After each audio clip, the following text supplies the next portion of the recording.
Welcome back to the Old English Debrief. It is Sunday, March 1st, 2026. Today we're going to be diving into a jam-packed episode as we look at the high-stakes future of our Tigers rotation, the mounting expectations in the AL Central, and we have a timeline for Jackson Jobe's return. The division predictions are starting to favor the Motor City. Plus, we're recapping a wild back-and-forth battle with the Blue Jays. That's everything from 99-mile-per-hour heat to the new ABS challenge system in action. So let's get into it. Whether you're listening on Spotify, Apple Podcasts, YouTube, or anywhere else, leave a comment to get involved with the show and share with a Tigers fan today. As far as Tigers news goes, like I said, we're going to be taking a look at one of the more important arms of our organization in Jackson Jobe. We have a clear rehab timeline for the young pitcher, and the news is surprisingly optimistic. Jobe, who had Tommy John surgery last June, is officially eyeing his summer release to the mound. He's already progressed to throwing from 105 feet, and Scott Harris has confirmed that the team expects a major boost for the rotation in the second half of the 2026 upon his return. This isn't just a maybe. The Tigers are planning for Jobe to be available and be a factor down the stretch. While we wait for Jobe, the spotlight is on guys who are healthy, and that leads us to the AL Central Rookie of the Year race. MLB.com and several executives just polled the league, and our very own Kevin McGonigle is currently the betting favorite to take home the hardware, to no one's surprise. Voters are obsessed with his pure hitter profile, a guy who hit .362 in the Fall League, and looks like he could wake up and get 2 hits on any given Tuesday.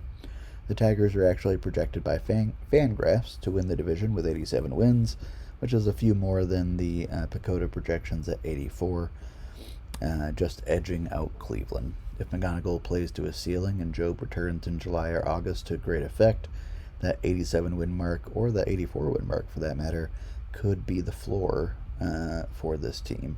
And the future, or the ceiling, is as high as these young bats and arms will take them. Jackson Jobe returning this summer is it's huge. It's huge. We didn't think that he would be back, maybe not this year at all. So it's not only surprising, but like I said, big news.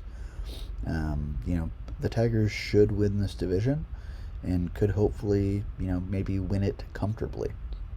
So with that in mind, as Jackson Jobe comes back, do we want to slot him into this rotation immediately? Or should the team protect him and use him as a high-leverage bullpen arm for the stretch run? What do you think? Let me know.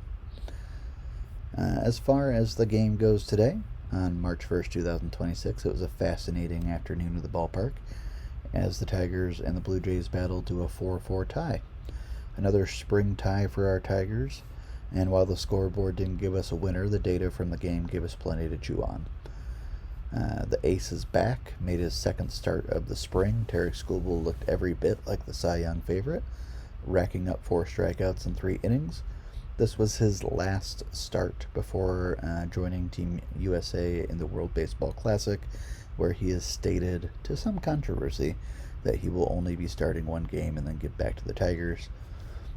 He was sitting high on velocity in this game, topping out at a blistering 99 miles per hour, fastest pitch of the entire game. The bullpen came in clutch with Kenley Jansen and Kyle Finnegan both turning in perfect scoreless frames, showing exactly why they were brought in to stabilize the back end of this bullpen. However, Will Vest ran into some trouble, yielding 2 runs on 3 hits during his inning of work.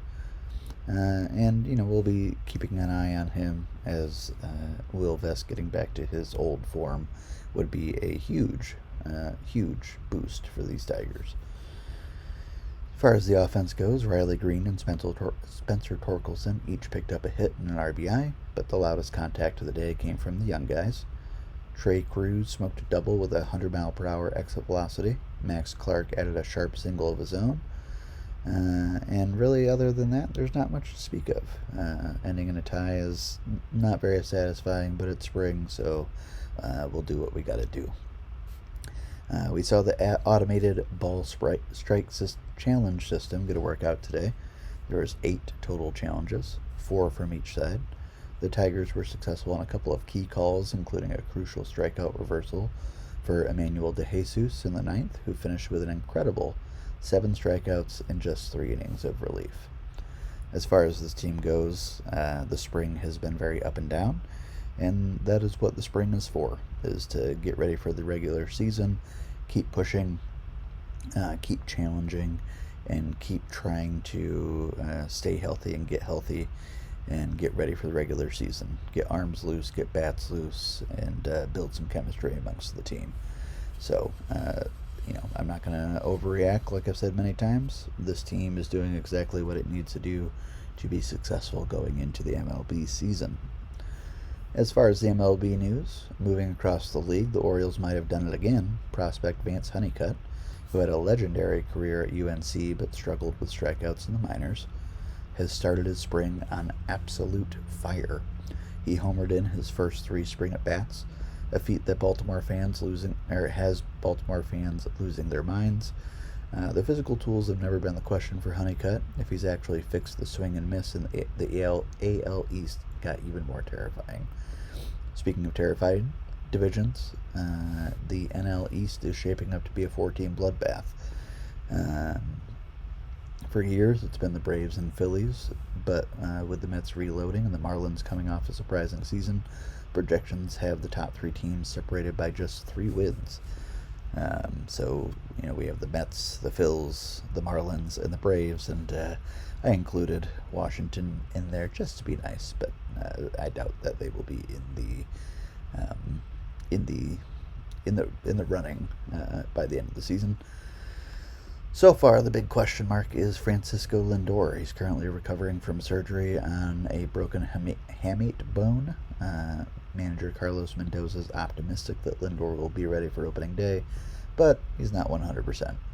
That 3-team race might open the door for a sleeper like Miami to actually steal the division.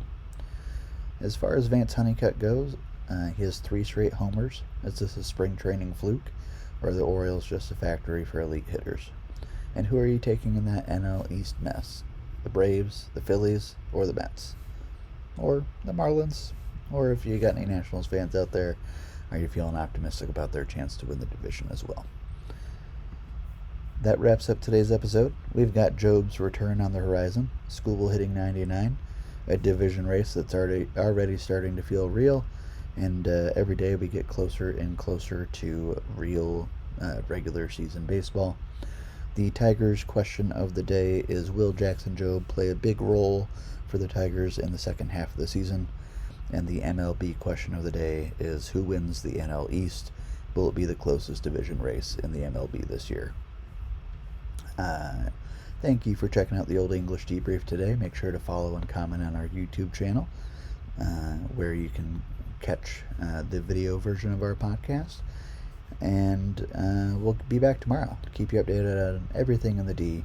And until then, be kind and go Tigers for life.